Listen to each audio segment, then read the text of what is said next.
السلام عليكم ورحمة الله. معكم وائل مهران، صفحة اتعلم بنفسك.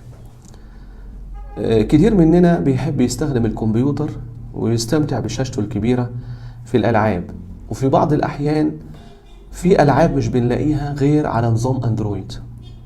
على سبيل المثال، كلنا عارفين إن لعبة بابجي نسخة بي سي لايت اتوقفت، فقلت ايه المشكلة لما نلعب بابجي موبايل على الكمبيوتر؟ لكن كلنا عارفين ان شركة بابجي بتتعرف على المحاكيات من خلال معالج الكمبيوتر، وتجمع اصحاب المحاكيات مع بعض بعيد عن لاعبي الموبايل، على اساس ان هم من وجهة نظرهم شايفين ان دي منافسة غير عادلة ما بين لاعبي الكمبيوتر ولاعبي الهواتف. فلقيت الحل اننا نلعبها من الموبايل، ولكن نتحكم فيها ونعرضها من خلال الكمبيوتر، وبكده هنكون مش مضطرين نستخدم محاكي علشان نلعب. فلو عايزين تعرفوا، ما تنسوش تدعمونا بلايك وشير وسبسكرايب وتفعيل زر الجرس علشان توصل لكم أحدث الفيديوهات.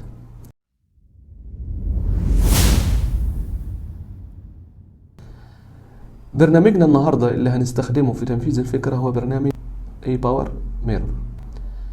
البرنامج ده أصلا معمول لعمل ريفيوهات وشروحات لبرامج الهاتف، وفيه مميزات كتير هبقى أشرحها لكم في فيديو منفصل، لكن النهاردة هنستخدمه في ربط الهاتف بالكمبيوتر، وبالتالي عرض شاشة الهاتف على الكمبيوتر والتحكم في الهاتف من خلال الكمبيوتر بواسطة الماوس والكيبورد. وده طبعا هيخلينا نلعب ألعاب الموبايل ولكن على شاشة الكمبيوتر بدون محاكي، لأننا هنستعمل الهاتف نفسه في تشغيل اللعبة. وبالتالي كده هنكون تخطينا مشكلة التعرف على معالج الكمبيوتر من خلال اللعبة، لأننا بكل بساطة بنستخدم معالج الموبايل. دلوقتي هننتقل للتنفيذ العملي.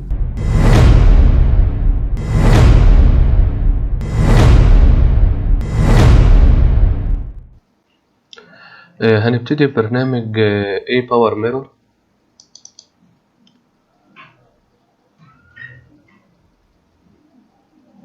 طبعا قبل ما نشغل البرنامج لازم نكون موصلين الموبايل بالكمبيوتر وفاتحينه على وضع الترانسفر مود، وأثناء ما هو بيتعرف على الموبايل نفتح الشاشة ونفتح برنامج الاي باور ميرور من على الموبايل، وهيظهر لنا على الشاشة حاجة اسمها ستارت ناو.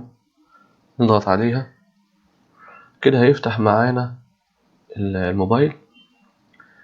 في اعدادات بنحتاج ان احنا نظبطها الاول قبل ما نبتدي اي حاجة من الموبايل نفسه. بنخش على setting، وبعد كده بنخش على about phone، ونخش على MIU version. طبعا هو already في وضع developer mode، كنت انا عامله في الوضع ده. هنخش على وضع developer mode، developer option. هننزل تحت في 3 أوضاع لازم نفعلهم. أول وضع اللي هو وضع USB debugging. تاني وضع install VIA USB. تالت وضع اللي هو USB debugging security settings. allow granted permission and simulating input VIA USB debugging. بعد كده بنعمل باك، بنخش على الاكسسبيليتي.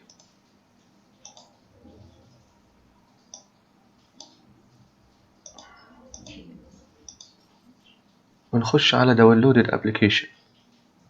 طبعا الاعدادات دي خاصة بجهاز شاومي، لكن ممكن تختلف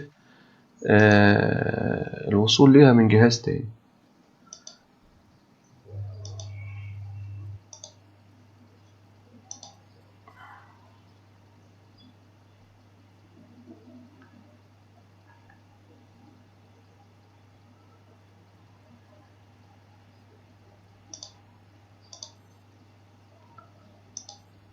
لازم تظهر لي كلمة on a power mirror provided by a power mirror، تكون كلمة on دي ظاهرة. دي مهمة جدا يا شباب. بعد كده هنرجع للبرنامج ال A Power Mirror الخاص بالموبايل، وبنخش على السيتنجز اهي. مش لازم تلتزم بالإعدادات بتاعتي، ولكن حاول توافق ما بين جودة الصورة وسرعة الأداء. طبعا لازم نكون عاملين Enable A Power Mirror Keyboard من هنا.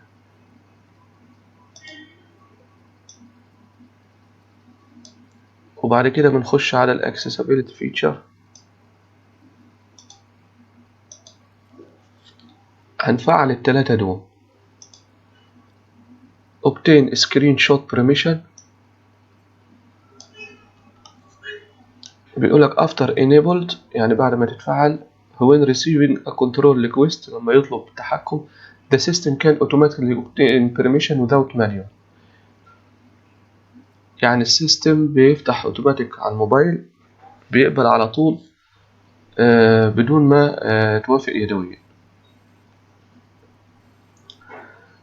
التاني اختيار reverse control Android device، يعني after it enable the phone can be controlled without root.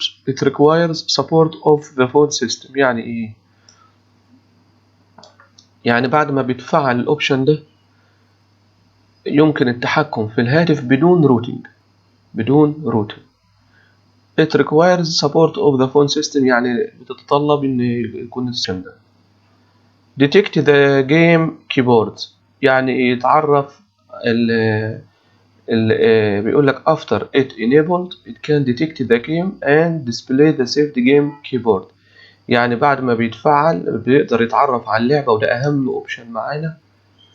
لما نفتح اللعبة الجيم كيبورد بيتعرف اوتوماتيكلي على اللعبة ويفعل الجيم كيبورد اوتوماتيكلي. طبعا هنعرف ازاي ان هو اتعرف على اللعبة. بنبتدي نفتح اللعبة،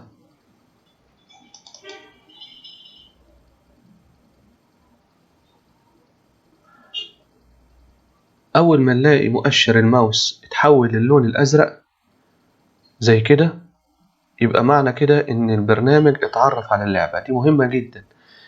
لو ما تحولش اللون الازرق يبقى ما تعرفش للعبة.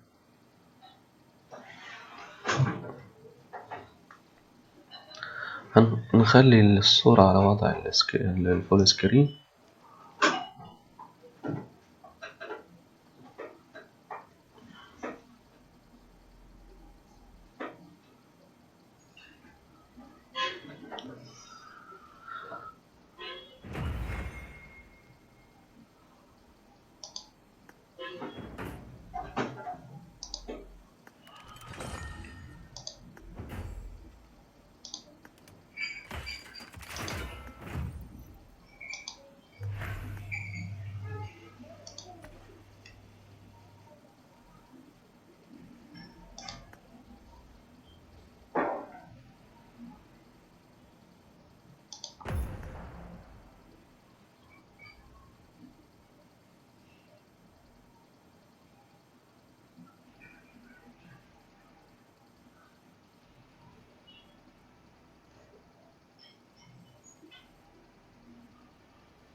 ده بيحول وضع الاكزايت لفول سكرين، ده بيعمل سكرين شوت، ده بيعمل ريكوردينج، ده بيخليك تكتب على الشاشة أو تعلم، ده بيشغل الإعدادات بتاعة الكيبورد بتاع الجيمنج كيبورد، ده بيطفي شاشة الموبايل.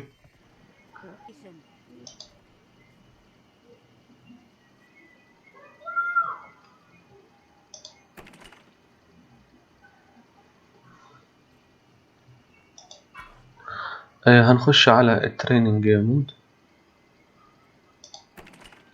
عشان نعمل تيست على البرنامج بتاعنا.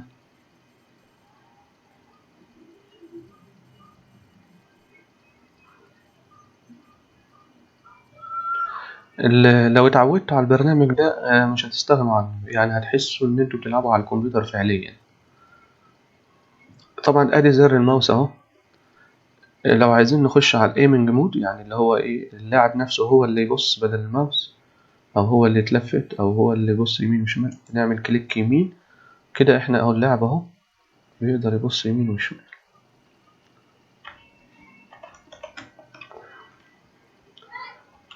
دلوقتي مثلا انا هختار سلاح من الاسلحه، بعمل ايه؟ بدوس كليك يمين عشان افعل مؤشر الماوس واختار السلاح اللي انا عايزه. ادوس كليك يمين تاني، هرجع لوضع الايمنج اهو.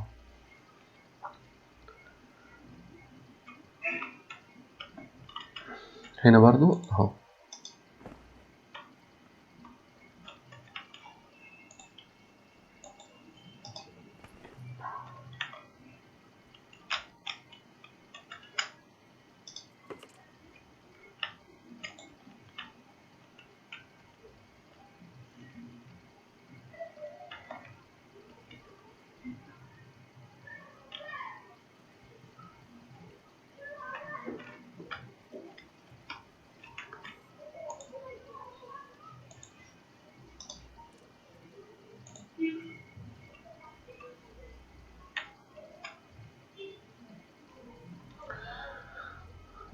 دلوقتي هنخش على قائمة الجيمنج كيبورد ونشرحهم واحدة واحدة. أول حاجة الفاير. الفاير اللي هو الكليك شمال بتاع الماوس، هنحطه فين؟ على الفاير بتاع الجيمنج بتاع اللعبة، اللي هو هنا أو هنا.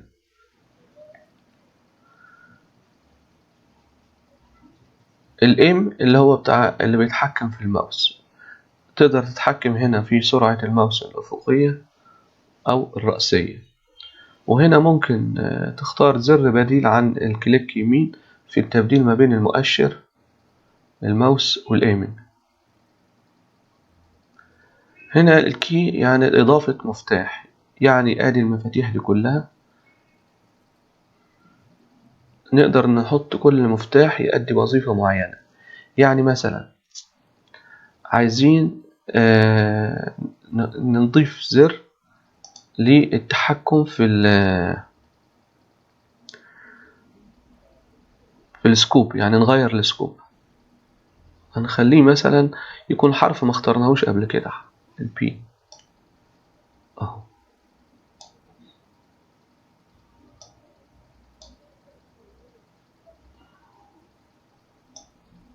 مثلا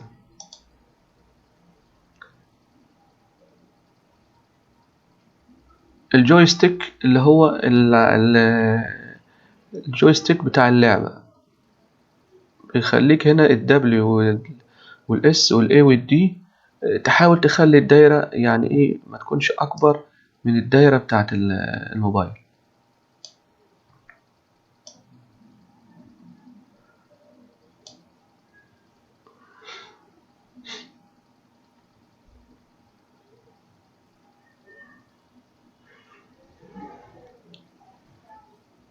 الاكس يعني كلوز، تقفل الاعدادات. السيف يعني بتخزن الاعدادات اللي انت عملتها. ده يعني بيعمل ريست للاعدادات، بترجع زي الاول، ترجع من الاول. هنا بيمسح، هنا ديليت بيمسح الاعدادات. نبتدي اللعب كده ونجرب.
بعد ما اتعلمنا الأساسيات بتاعة التحكم، هنخش بقى على الوضع العملي، وهنخش على اللعبة.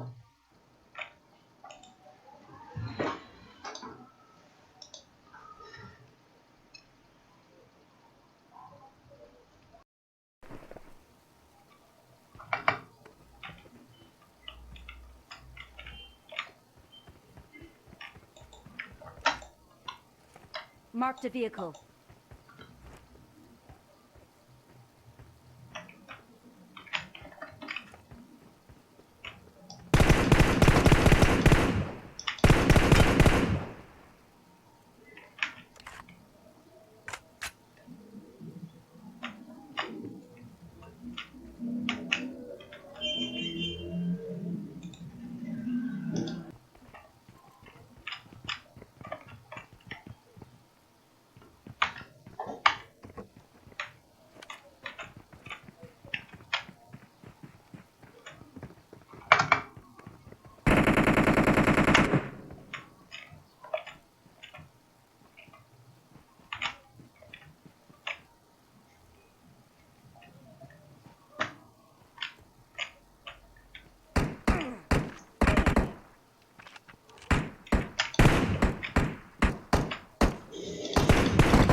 أتمنى تكونوا استفدتوا معانا من فيديو النهاردة، وما تنسوش تدعمونا بلايك وشير وسبسكرايب وتفعيل زر الجرس لمتابعة كل جديد، وتشجيعا منكم لينا علشان ننزل مزيد من الفيديوهات اللي إن شاء الله هتكون مفيدة لكم. والسلام عليكم ورحمة الله.